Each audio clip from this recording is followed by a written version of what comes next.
And then just some visual fatigue. So it would be like he'd have to like close his eyes to like refocus and then look at the target again.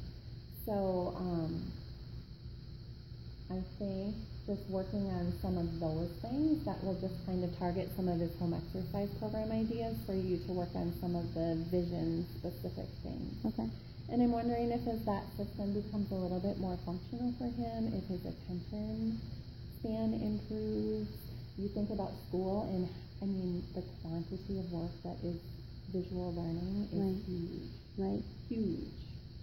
Too much for a lot of kids. Yeah. You know, just looking, paying attention as they get older, reading something off a smartboard, copying it from the smartboard onto their paper. Yeah. Reading. I mean, that's when behaviors start to come out because they're fatigued. Done. They're done. Yeah. Versus if it's hands-on learning, like kids like Oliver, both of my boys are the same way too. I think boys tend to be more hands-on. You know, let me learn about By doing. the construction of a cell by doing a play model of it. Right. You know, that like what is this? And here and instead of watching it or right.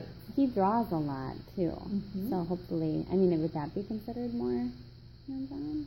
Yeah. Yeah. In the middle. Mm-hmm.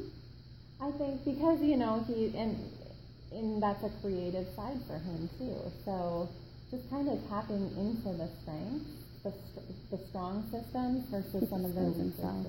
He asks you to spin him, then he just spins himself. I was like, okay, I'll do it myself. Wow. Do you think that, like, if the school had, if we have a lot of contact with them with what they're working on, if they're not doing a lot of hands-on stuff, do you think that would be too much an overload to try to do hands-on stuff at home with whatever they're learning? I think that as he gets older, and I mean, I don't know how much test taking and that sort of thing is, but I would encourage, so let's say for his age you're working on spelling words, versus sitting at the table and spelling out, believe, B-E-L, you're going to have him doing jumping jacks and spelling it out, or you're going to have him bouncing on the ball one time with each letter he says. That's the kind of learning that is probably going to reinforce what he's being taught in school. Okay.